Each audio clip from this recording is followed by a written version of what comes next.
सुप्रभात बच्चों, आज हम आपकी पाठ्य पुस्तक हिंदी के पाठ 13 का अध्ययन करेंगे जिसका शीर्षक है सोना। तो बच्चों, ये जो पाठ है इसकी जो लेखिका है महादेवी वर्मा जी हैं और इस पाठ में उन्होंने अपनी एक पालतू हिरनी का वर्णन किया है। बहुत ही सजीव वर्णन महादेवी जी के द्वारा किया गया है। तो चलिए पाठ को पढ़ते हैं। पाठ 13 सोना। प्रस्तुत पाठ में लेखिका महादेवी वर्मा ने अपनी सोना नामक पालतू हिरनी का सजीव चित्रण किया है। पढ़ते हैं पाठ। मुझे सोना की आज अचानक स्मृति हो जाने का भी एक प्रमुख कारण है। मेरे परिचित स्वर्गीय डॉक्टर धीरेन्द्र नाथ बसु की पोत्री सुष्मिता ने लिखा है, गत वर्ष अपने पड़ोसी से मुझे एक हिरन मिला था। बीते कुछ महीनों में हम उससे बहुत स्नेह करने लगे, परंतु अब मैं अनुभव करती हूँ सघन जंगल से संबंध रहने के कारण तथा अब बड़े हो जाने के कारण उसे घूमने के लिए अधिक विस्तृत स्थान चाहिए। क्या कृपा करके आप उसे स्वीकार करेंगी?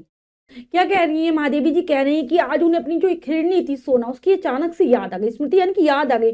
और इसका कारण यह है कि उनके ही जान पहचान के एक जो डॉक्टर जो कि अब मर चुकी है, धीरेन्द्र नाथ बसु की उनकी पोती ने सुष्मिता ने उन्हें एक पत्र लिखा जिसमें उन्होंने कहा कि पिछले साल उसे अपने पड़ोसी से एक हिरन मिला। तो कुछ ही समय में वो उस हिरन से बहुत प्यार करने लगे, लेकिन अब उससे लगने लगा है कि इसको बहुत घने जंगल में ही रहना चाहिए और उसको घूमने के लिए ज्यादा बड़ा स्थान चाहिए। तो क्या आप उसको रख लेंगी? उसने मुझसे ऐसा पूछा। सचमुच मैं आपकी बहुत आभारी रहूंगी, क्योंकि आप जानती है मैं उसे ऐसे व्यक्ति को नहीं देना चाहती जो उससे बुरा व्यवहार करे। मेरा विश्वास है आपके यहाँ उसकी भली भांति देखभाल हो सकेगी। तो कह रही है कि वो कहती है कि अगर आप इस हिरन को स्वीकार कर लोगी तो मैं आपके आभारी रहूंगी, क्योंकि मैं किसी ऐसे व्यक्ति को नहीं देना चाहती उस हिरन को जो उसका अच्छे से ध्यान ना रख सके, उसके साथ बुरा व्यवहार करे, और मुझे लगता है आप इसकी अच्छे से देखभाल कर पाएंगी। तो लेखिका कह रही है, कई वर्ष पूर्व मैंने निश्चय किया था कि अब हिरन नहीं पालूंगी, परंतु आज उस नियम को भंग किए बिना इस कोमल प्राण जीव की रक्षा संभव नहीं। तो कहते कि मैंने तो निश्चय कर लिया था कि अब मैं किसी हिरन को नहीं पालूंगी, लेकिन अगर मैं इस नियम को ना तोड़ूं तो फिर उस प्राणी की मैं रक्षा नहीं कर पाऊंगी। सोना इसी प्रकार अचानक आई थी, परंतु वह अब तक अपनी शाश्वतता भी पार न कर सकी थी। वो कह रहे कि इसी प्रकार से उन्हें सोना नाम की जो हिरनी है वो भी मिली थी, और लेकिन वो बहुत छोटी अवस्था में थी, उसका बचपन चल रहा था। सुनहरे रंग की रोशनी, लच्छों की गांठ के समान उसका कोमल लघु शरीर था, कि बहुत सुनहरे रंग का उसका प्यारा सा शरीर था, जैसे कि जो लच्छों की गांठें से बना दी हो। बहुत छोटा सा शरीर था, छोटा सा मुंह और बड़ी बड़ी पानीदार आंखें।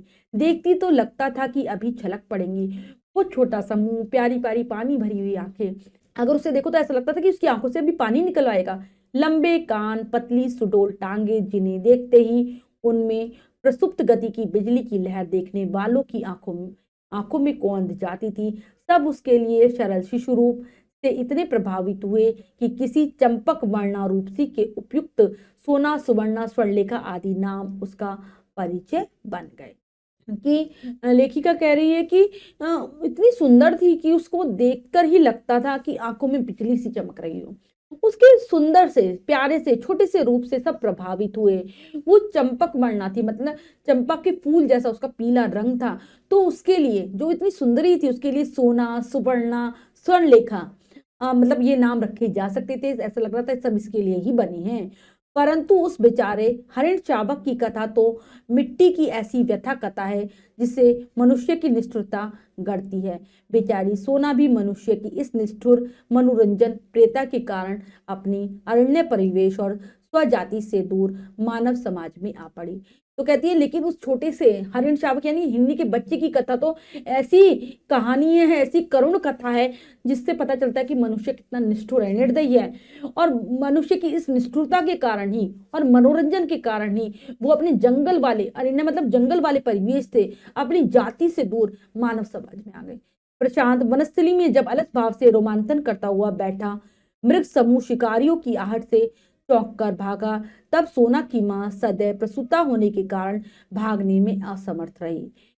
सद्य जात मृग शिशु तो भाग नहीं सकता था, अतः मृगी ने अपनी संतान को अपने शरीर की ओट में सुरक्षित रखने के प्रयास में प्राण दे दिए।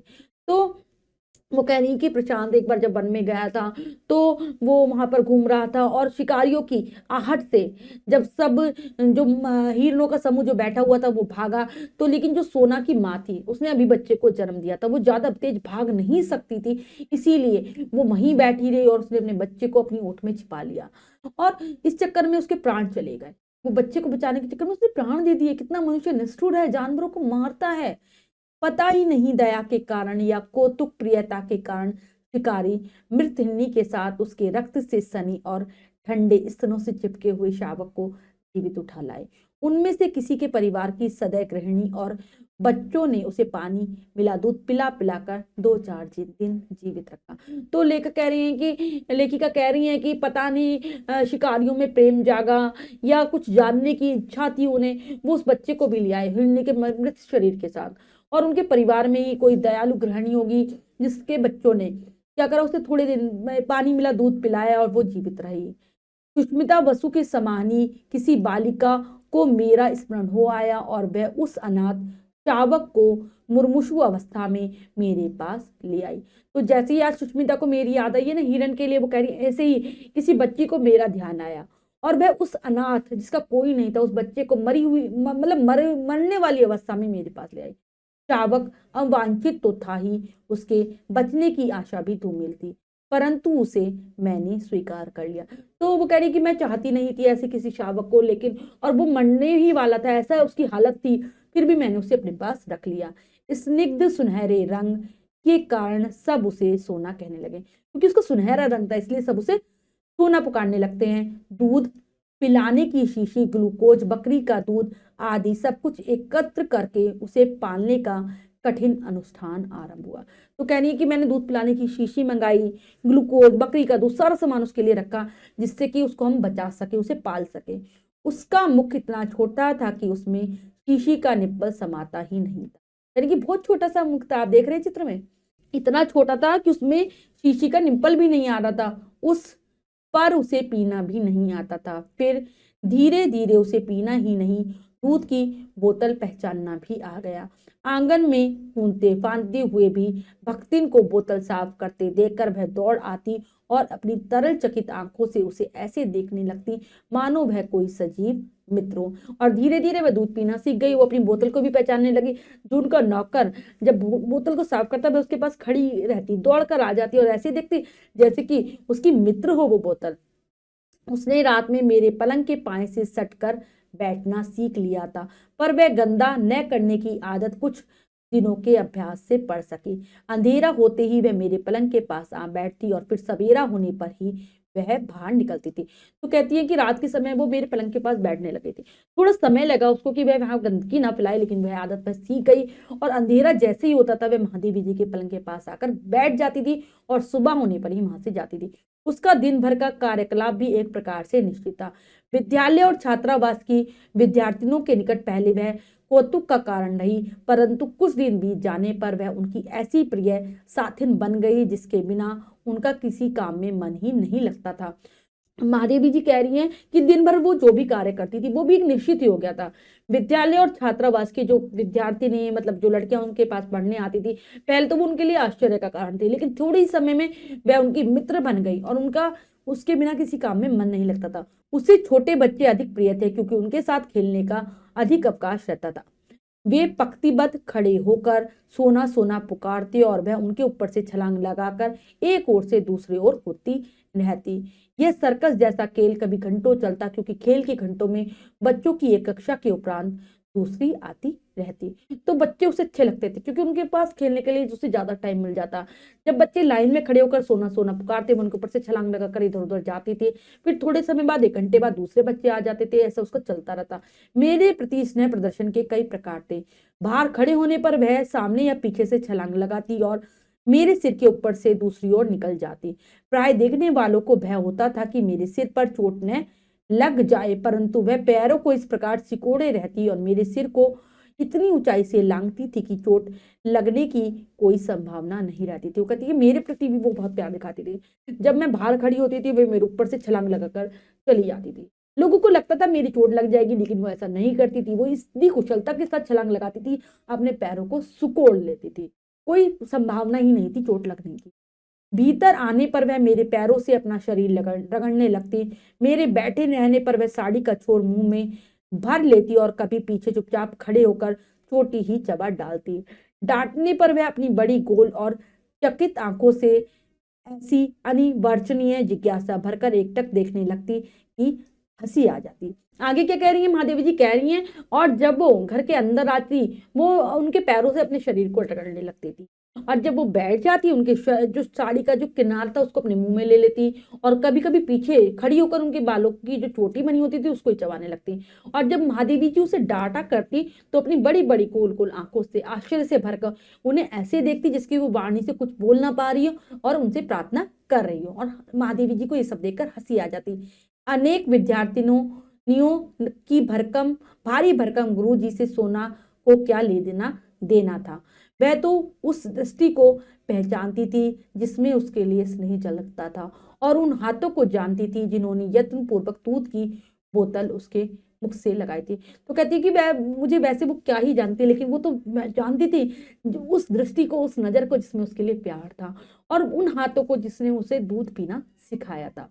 यदि सोना को अपने स्नेह की अभिव्यक्ति के लिए मेरे सिर के ऊपर से कूदना आवश्यक लगेगा तो वह कूदेगी ही। मेरी किसी अन्य परिस्थिति से प्रभावित होना उसके लिए संभव नहीं था।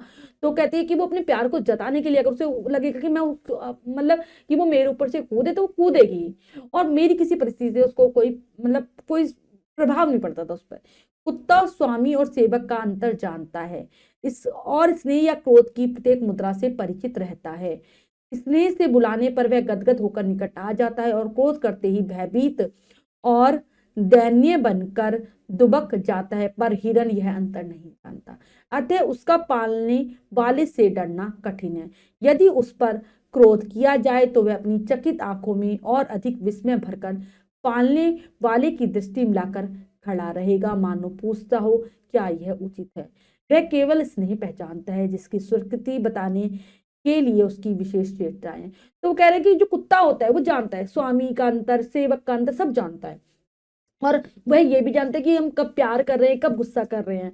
कि अगर हम प्यार करते हैं वो पास आ जाता है, और हम क्रोध करते हैं तो वो वहां से हट जाता है।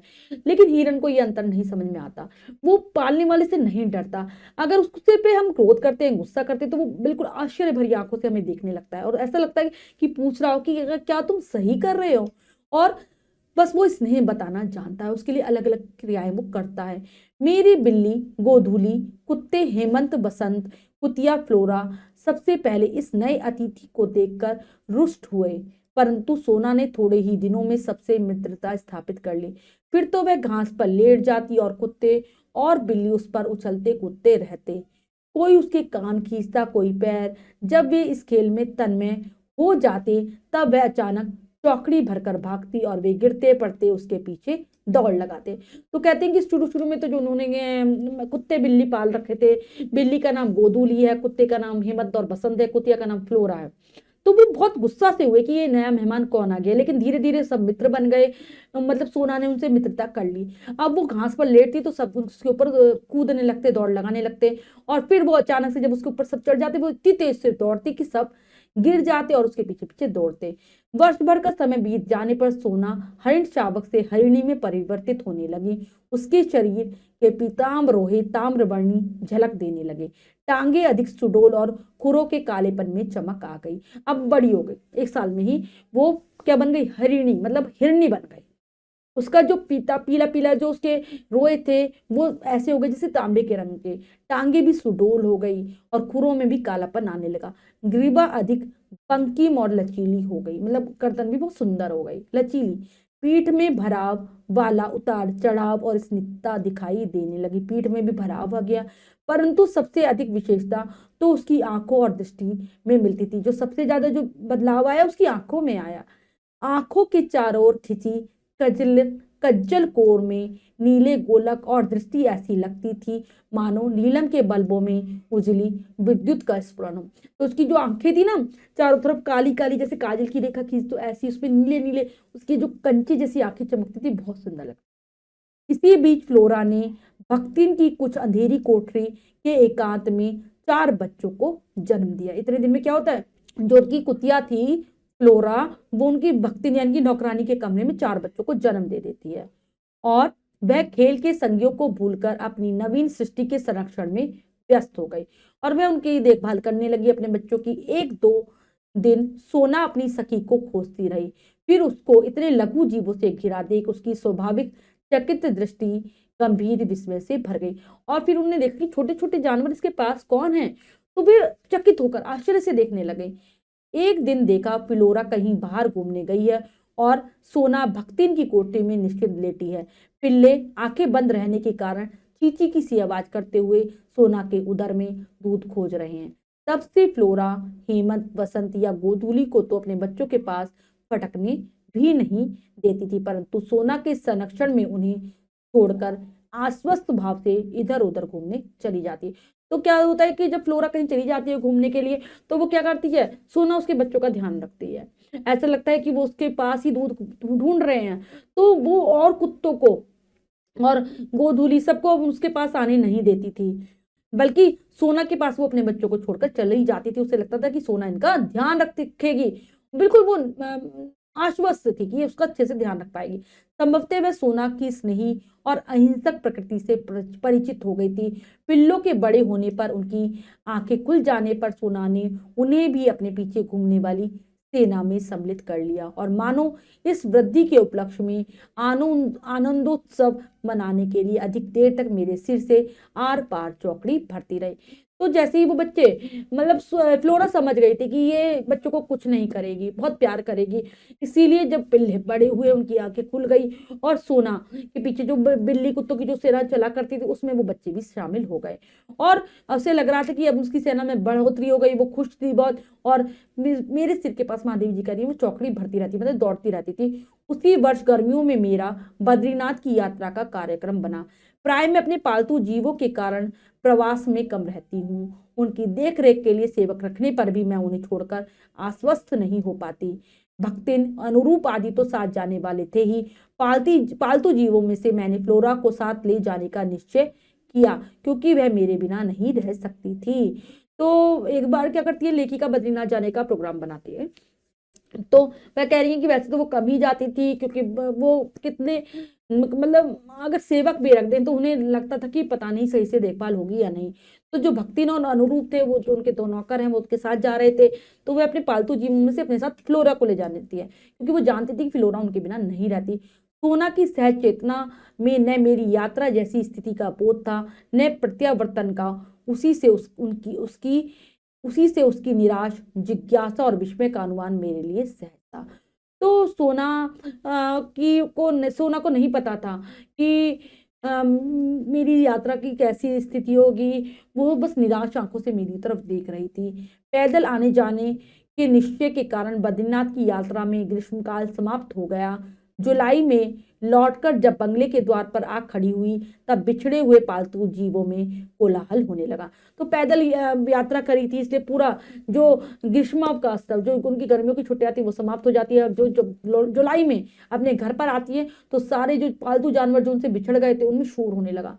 गोधूली मेरे कंधे पर आ बैठी, हेमंत, बसंत मेरे चारों ओर परिक्रमा करके हर्ष की ध्वनियों से मेरा स्वागत करने लगे, पर मेरी दृष्टि सोना को खोजने लगी क्योंकि वे अपना उल्लास व्यक्त करने के लिए सिर के ऊपर छलांग नहीं लगाती।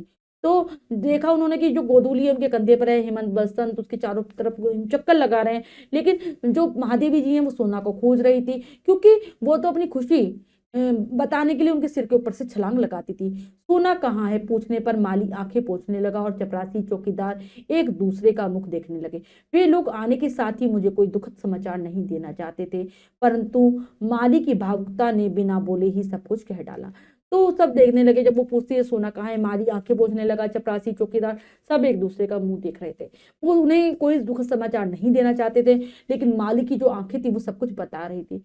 ज्ञात हुआ कि छात्रावास के सन्नाटे और फ्लोरा के तथा मेरे अभाव के कारण सोना इतनी अस्थिर हो गई कि इधर उधर कुछ खोजती थी। वह प्राय कंपाउंड के बाहर निकल जाती थी। इतनी बड़ी हिरनी को पालने वाले तो कम थे, परंतु उसको उसका खाद्य और स्वाद प्राप्त करने के इच्छुक व्यक्तियों का बाहुल्य था। इसी आशंका से माली ने उन्हें मैदान में एक लंबी रस्सी से बांधना आरंभ कर दिया। तो वो कह रहे हैं कि जब छात्रावास बिल्कुल सन्नाटा छाया रहता था और उसे फ्लोरा भी नहीं मिलती थी और महादेवी जी भी नहीं मिलती थी, तो उनका उसका मन अस्थिर हो जाता था। वह उन्हें ढूंढती रहती थी, कंपाउंड के बाहर निकल जाती थी। इतनी बड़ी हिरनी को पालने वाले तो कम ही लोग थे, लेकिन उसको खाने वाले बहुत थे, तो उसका जो स्वाद प्राप्त करना चाहते थे। तो इसीलिए माली ने उसे मैदान में एक लंबी रस्सी से बांधना शुरू कर दिया। एक दिन न जाने किसी स्तब्धता की स्थिति में बंधन की सीमा भूलकर वह बहुत ऊंचाई तक उछली और रस्सी के कारण मुक्के बल धरती पर आ गिरी। वही उसकी अंतिम सांस और अंतिम ख्याल थी। लेकिन एक बार क्या होता है कि वो खामोशी के चक्कर में भूल जाती है कि वो बंधनों से बंधी हुई और बहुत ऊंची छलांग लगाती है, जिस और एकदम से जमीन पर आ गिरती है। उसकी रस्सी से सांस खत्म हो गई थी, गले में रस्सी खिंच गई थी। और फिर क्या हुआ, और उसने अंतिम सांस थी वो उसकी और अंतिम। अब सब सुनहरे रेशम की गठरी से शरीर को गंगा में प्रवाहित कराए। इस प्रकार किसी निर्जन वन में जन्मी और जन संकुलता में पली सोना की कर्म कथा का अंत हुआ। तो कहती है इस प्रकार वो सुनहरे उसके रेशमी गठरी जैसे बदन को गंगा में प्रवाहित, तो वो बिल्कुल सुनसान वन में जो जन्मी थी और लोगों की सोच के कारण जो यहाँ आ गई थी, उसकी इस प्रकार से करुण कथा का उसका अंत हो गया, समाप्त हुई। तब सुनकर मैंने निश्चय किया था कि अब हिरण नहीं पालूंगी, पर संयोग से फिर हिरण पालना पड़ रहा है। तो कहते हैं कि यही सारी चीजें देखकर मैंने सोच लिया था कि अब मैं हिरण को कभी नहीं पालूंगी, लेकिन फिर ऐसा संयोग बना कि मुझे हिरण को पालना पड़ रहा है। और लेखिका है महादेवी वर्मा। तो बच्चों ने पाठ के माध्यम से जाना कि किस प्रकार महादेवी जी अपने पालतू पशु पक्षियों का ध्यान रखती थी। साथ ही साथ हमने सोना की कहानी को भी जाना। आशा करती हूँ कि पाठ अच्छे से समझ आ गया होगा। पाठ के शब्दार्थ कर लेते। स्मृति, याद, स्नेह, प्यार, प्रसुप्त, छिपी हुई, चंपक वर्णा, चंपा के वर्ण वाली, पीले रंग वाली। हरिण शावक, हिरण का बच्चा, निष्ठुरता, निर्दयता, अरण्य, जंगल, सदैव प्रसूता, जिसने अभी बच्चे को जन्म दिया हो, ओट रोक, जिसके सामने की वस्तु दिखाई ना पड़े, मुर्मुषु, जो मर रहा हो अर्थात मरणासन। अगला है अनिवर्चनीय, जिसके वाणी द्वारा ना कहा जा सके, जिसे वाणी द्वारा नहीं कह सकते, वो है अनिवर्चनीय। आश्वस्त मतलब निश्चित, बाहुल्य मतलब अधिकता। तो ये है पाठ के शब्दार्थ, इन्हें आप बहुत अच्छे से याद करेंगे। अब हम पाठ का अभ्यास कार्य कर लेते हैं, जो कि है लिखिए में से। पहला प्रश्न पढ़ते हैं, करने का प्रयास करते हैं। सही उत्तर वाली गोली को रंगिए। प्रश्न में 4 विकल्प है, 3 विकल्प गलत है, 1 विकल्प सही है। हमें सही विकल्प को चुनना है, सही का निशान लगा देना है। करते हैं। हरिण शावक की आंखें कैसी थी? पानीदार, गोल, चकोर, सभी सही। तो उसकी आंखें थी पानीदार। हरिण शावक को दूध कैसे पिलाया जाता था? गिलास से, बोतल से, चम्मच से, सभी गलत। तो बोतल से पिलाती थी वो। स्वामी सेवक का अंतर कौन जानता है? गधा, बकरा, कुत्ता, बिलाव। तो कुत्ता जानता है। फ्लोरा किसका नाम था? बिल्ली का, कुत्ते का, हिरनी का, कुतिया का। तो उनकी कुतिया का नाम था फ्लोरा। गर्मियों में लेखिका किस तीर्थ स्थान पर गई? बद्रीनाथ, केदारनाथ, अमरनाथ, गंगोत्री। तो वो बद्रीनाथ गई थी। सोना को कौन प्रिय थे? जंगल के पशु, छोटे बच्चे, पढ़े लिखे लोग, माली और चौकीदार। तो उसको छोटे बच्चे अच्छे लगते थे। सोना की मौत किस प्रकार से हुई? खाना पीना छोड़ने से, बीमार पड़ने से, उछल कर गिरने से। उपयुक्त कोई नहीं, उछल कर गिरने से हुई थी उसकी मौत। अब है अगला है हमारा रिक्त स्थान भरिए। तो बच्चों में उचित शब्दों से रिक्त स्थानों की पूर्ति करनी है। करते हैं। वह अब तक क्या देगा? शैशवा, शैशवा। वह अब तक शैशवावस्था भी पार न कर सकी थी। नेक्स्ट है सोना की मां सद्य प्रसूता, मतलब जिसने अभी भी बच्चे को जन्म दिया हो, होने के कारण भागने में असमर्थ रही। स्निग्ध सुनहरे रंग के कारण सब उसे सोना सोना कहने लगे थे। उसे छोटे बच्चे अधिक प्रिय थे। छोटे बच्चे अधिक अच्छे लगते थे सोना को। कभी पीछे चुपचाप खड़ी होकर चोटी, महादेवी जी की वो जो चोटी होती थी उसको ही चबा डालती थी। तो बच्चों ये हो गया है पूरा। इसके बाद सत्य कथन पर सही तथा सत्य कथन पर गलत का निशान लगाइए। हमें सही गलत बताना है। करते हैं। हिरण स्वामी और सेवक के अंतर को समझता है? नहीं, वो नहीं समझता। सोना की मृत्यु लेखिका की यात्रा पर जाने के बाद हुई। बिल्कुल सही। माली की भावुकता ने बिना बोले सब कुछ बता दिया। बिल्कुल सही। सुनहरे रंग के कारण हिरणी के बच्चे का नाम सोना पड़ा। सोना मुर्मुषु अवस्था में लेखिका के पास लाई गई थी। बिल्कुल सही। तो बच्चों ये कार्य हमने अच्छे से समझकर पूर्ण कर लिया। इसके बाद जो भी कार्य है वो आपको स्वयं करना है सुंदर अक्षरों में अपनी अभ्यास पुस्तिका। तो बच्चों आज हमने पाठ के माध्यम से जाना सोना नामक हिरणी के बारे में। साथ ही साथ बच्चों ये पाठ हमें सिखाता है कि हमें पशु पक्षियों से प्रेम करना चाहिए। साथ ही साथ हमें अन्यथा पशुओं को मारना नहीं चाहिए। वनों में शिकार बिल्कुल भी नहीं करना चाहिए। इससे क्या होगा, हम कई बार माँ और उसके शिशु को अलग कर देते हैं, जिस प्रकार से सोना अपनी माँ से अलग हो, ये सब गलत है। आशा करती हूँ ये पाठ आपको बहुत अच्छे से समझ आ गया होगा। पाठ को फिर से जरूर पढ़ेंगे। मिलते हैं अगली कक्षा में नए पाठ के साथ। तब तक के लिए स्वस्थ रहिए, प्रसन्न रहिए। धन्यवाद।